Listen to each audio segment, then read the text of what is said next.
Hi friends, हम जब भी कुछ फ्रेंड्स मिलते हैं तो हम लोग अर्ली रिटायरमेंट की बात करते हैं, लेकिन हम में से कोई भी अर्ली रिटायरमेंट के नाम पे उस अप्रोच से इन्वेस्टमेंट नहीं करता। तो हम इस वीडियो में कंप्लीट डिटेल में डिस्कस करेंगे कि हमको इन्वेस्टमेंट कैसे करनी है फॉर अर्ली रिटायरमेंट और maybe whenever you want to retire. तो इस वीडियो में हम डिटेल में डिस्कस करेंगे कि आपको कौन से म्यूचुअल फंड्स में इन्वेस्ट करना है, आपका डेट इक्विटी रेशो क्या होना चाहिए, आपके विड्रॉल रेट्स क्या होने चाहिए इन्वेस्टमेंट के बाद जब आप रिटायर हो जाते हैं, और आपको अपने पोर्टफोलियो को कैसे टाइम टू टाइम रीबैलेंस करना है, because markets are always changing. तो ये वीडियो प्लीज जरूर एंड तक दिखेगा, आपको इसमें काफी इन्फॉर्मेशन मिलेगी। तो लेट्स स्टार्ट द वीडियो। तो जो कंप्लीट प्रोसेस है इन्वेस्टिंग का, it involves 3 concepts. The first one is SIP, जो सब लोग करते हैं, यानी कि सिस्टमैटिक इन्वेस्टमेंट प्लान। हर महीने कुछ पैसा हम लोग अपनी सेविंग्स के लिए म्यूचुअल फंड्स में डालते हैं, that is called an SIP। The second concept is compounding, जो भी आप लोग को पता होगा, यानी कि the power of compounding is called the 8th wonder, यानी कि जैसा कि पैसा आप हर महीने डाल रहे हैं और वो 20 साल के लिए अगर आपने इन्वेस्ट किया है तो किस रेट से वो कंपाउंड हो रहा है, किस रेट से वो बढ़ रहा है, उसको बोलते हैं compounding. The third concept, final concept is SWP, यानी कि सिस्टमैटिक विड्रॉल प्लान, यानी कि आपका रिटायरमेंट होने के बाद जो आपका इन्वेस्टमेंट होगा, जो कॉर्पस होगा, कि आपको किस रेट से उसको विड्रॉ करना है ताकि आप अपनी रिटायरमेंट के बाद अपनी लाइफ एंजॉय कर सकें। तो इन कंसेप्ट्स पे हम लोग डिस्कस करेंगे। तो ये सब कंसेप्ट्स आपको पता होंगे, लेकिन मैं आपको कुछ फाइनल पॉइंट्स बता देता हूँ। लाइक आपको अगर आप SIP करते हैं, तो अगर आप रिटायरमेंट के लिए कर रहे हैं, प्लान कर रहे हैं, तो सबसे पहले तो आपको अर्ली स्टार्ट करना है, यानी कि जितना आप अर्ली स्टार्ट करेंगे उतना पैसा आपके लिए ज्यादा काम करेगा and harder it will work for you. तो your goal should be start early and let the compounding do the work for you. Next हम बात करते हैं SIP को स्टेप अप करने की। आपकी जो इनकम है, जो आप अर्न करते हैं, it will grow through the years, तो आपकी SIP भी वैसे ही ग्रो करनी चाहिए। तो you should always step up your SIP accordingly, जितनी आपकी इनकम ग्रो कर रही है, because inflation is also catching up, और इन्फ्लेशन को ध्यान में रखते हुए आपको SIP को स्टेप अप करना है। वो आप खुद डिसाइड कर सकते हैं कि आपके लिए कितना ईजी है अपने SIP को स्टेप अप करना, because that will increase your corpus when you retire. And the third concept is SWP, यानी कि systematic withdrawal plan. It is as simple as कि जब आप रिटायर होंगे तो जो आपका इन्वेस्टमेंट कॉर्पस होगा उसमें से कुछ पैसा हर महीने आप विड्रॉ करेंगे और बाकी पैसा वैसे ही ग्रो होता रहेगा। तो इसको हम बोलते हैं सिस्टमैटिक विड्रॉल प्लान। इसके बारे में हम एंड में और डिस्कस करेंगे वीडियो में कि आपका विड्रॉल रेट कितना होना चाहिए ताकि आपका पैसा भी ग्रो होता रहे और आपकी लाइफ भी एक एंजॉयबल तरीके से चलती रहे। पर फ्रेंड्स, इस जो इन्वेस्टिंग जर्नी है, the biggest enemy here is inflation, because inflation आपकी जो परचेजिंग पावर ऑफ मनी है उसको कम कर देती है। यानी कि एवरी ईयर 6% से अगर इन्फ्लेशन बढ़ रही है और अगर आपकी इन्वेस्टमेंट्स उसको आउटपेस नहीं कर रही हैं उस रिटर्न को, तो कहीं ना कहीं आपका पैसा कॉर्पस अगर आप विड्रॉ कर रहे हैं तो कहीं ना कहीं आपका पैसा इरोड होना शुरू हो जाएगा and you will not able to outlive your capital. अब हम बात करते हैं उस गोल्डन नंबर की, यानी कि कितना इन्वेस्टमेंट कॉर्पस आपको रिक्वायर्ड है आपके रिटायरमेंट पे। So it will depend on your age right now, your lifestyle and most of the other things. तो ये जो नंबर है ये आपको खुद डिसाइड करना है। तो सबसे पहले आपको डिसाइड करना है कि when at what age you want to retire, and उस एज पे जब आप रिटायर होंगे तो आपको कितना पैसा चाहिए होगा रिटायरमेंट के बाद, considering what are your lifestyle expenses right now. तो वो नंबर आपको जो डिसाइड करना है, आपको कुछ चीजें फैक्टर इन करनी है, because after a certain as medical expenses भी होंगे और कुछ और खर्चे भी होंगे। तो उन सब चीजों को आपको ध्यान में रख के एक नंबर डिसाइड करना है कि at the age of retirement this will be my number which I will require at the age of retirement.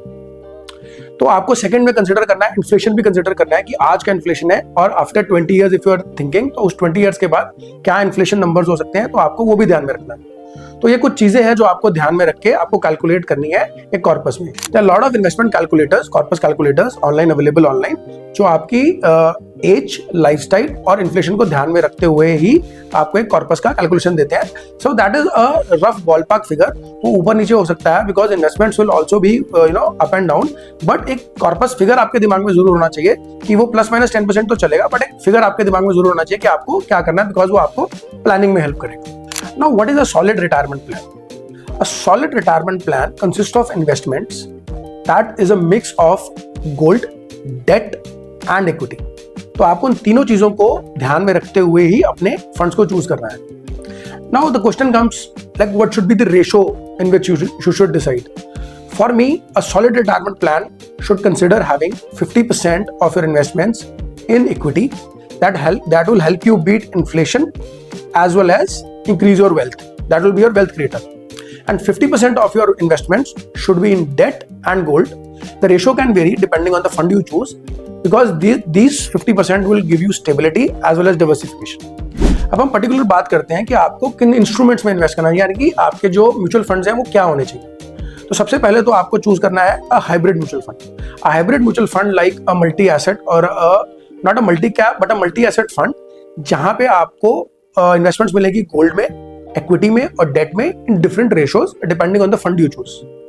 The second fund जो आपको चूज करना है वो है equity mutual funds.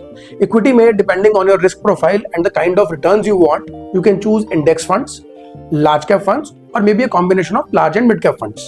You can also choose flexi cap funds. There are a lot of flexi cap funds available जो कि flexible तरीके से मार्केट के अनुसार फंड मैनेजर अपने हिसाब से डिफरेंट मार्केट कैप्स में इन्वेस्ट करता है। And the third fund is the debt fund. Debt funds में आपको उन फंड्स को चूज करना है जिसमें आप जो भी पैसा जो इन्वेस्टेड है वो या गवर्नमेंट सिक्योरिटीज में इन्वेस्ट होता है या शॉर्ट टर्म बॉन्ड्स में इन्वेस्ट होता है। तो आपको इन 3 इंस्ट्रूमेंट्स को चूज करना है, यानी कि hybrid funds, equity mutual funds and debt funds.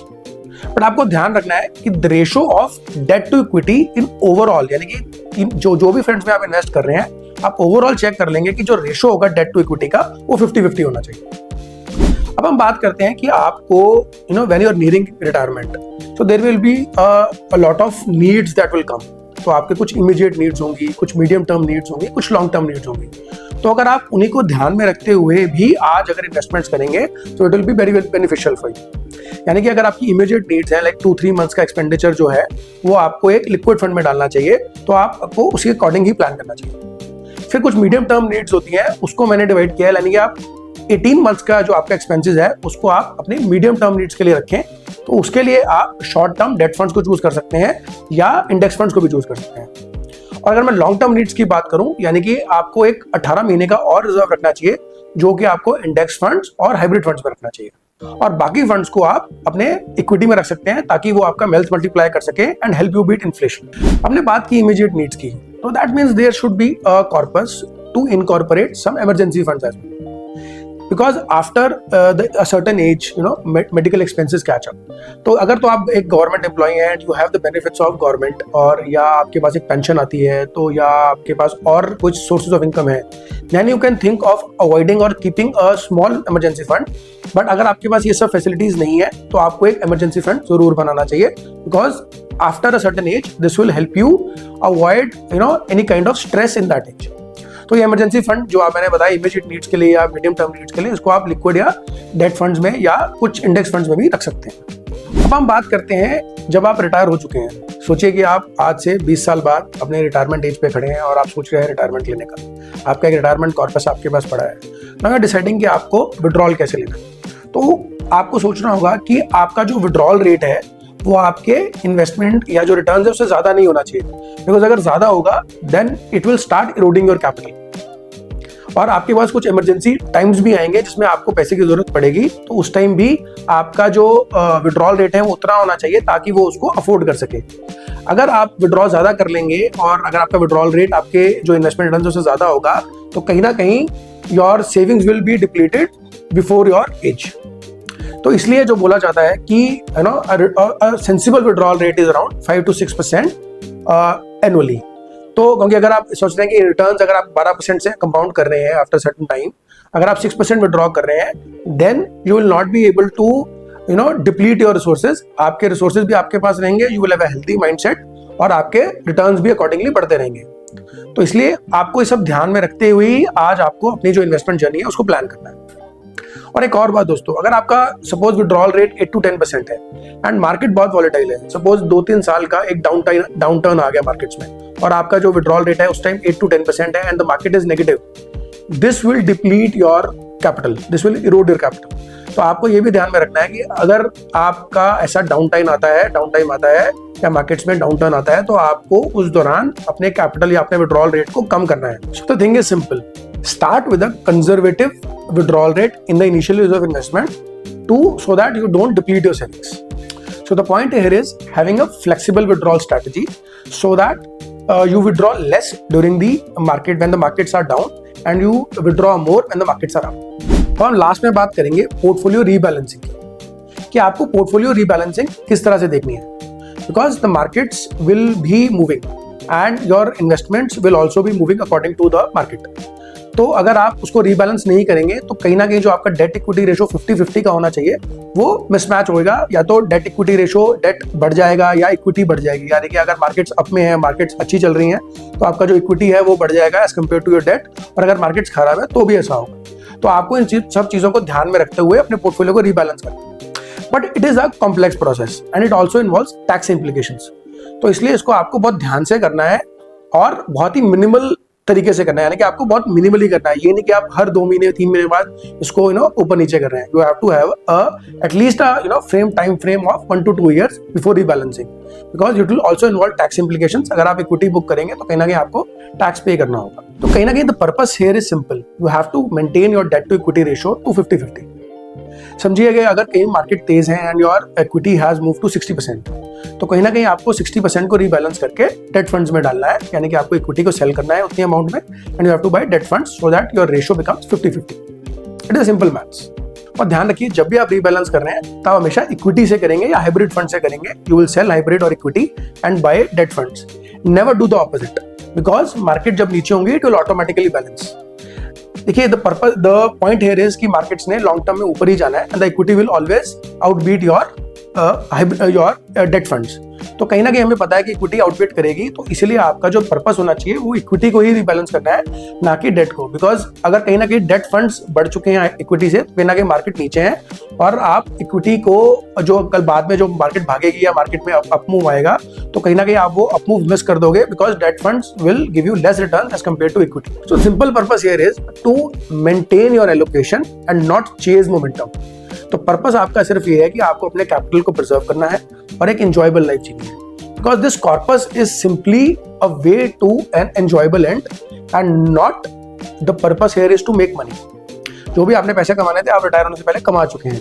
अब आपका सिंपल पर्पस होना चाहिए कि जो आपने ये जो पैसा बनाया है, जो आपने इन्वेस्टमेंट्स किया है, you should enjoy the fruits of your investment till the end of your life. And the end में क्वेश्चन आता है, लोग पूछते हैं व्हेन टू स्टार्ट।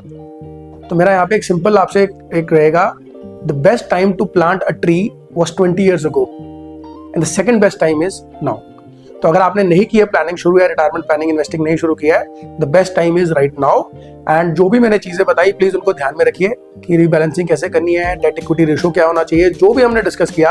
अगर आप नहीं करते इस वीडियो को दोबारा देखिए, मेक नोट्स और इस चीज को डिलीजेंटली फॉलो कीजिए। आप इन्वेस्टमेंट एडवाइजर या फाइनेंशियल एडवाइजर की भी हेल्प ले सकते हैं, but the real person who will understand your needs and your requirements is you. तो इसलिए अगर आप एडवाइजर की नीड अंडरस्टैंड अपना एडवाइजर की हेल्प ले भी रहे हैं, लेकिन फाइनल डिसीजन जो होना चाहिए वो आपका होना चाहिए। सब चीजों को समझिए and then only take your decision, because it is your money, your life, your investments. Thank you for watching.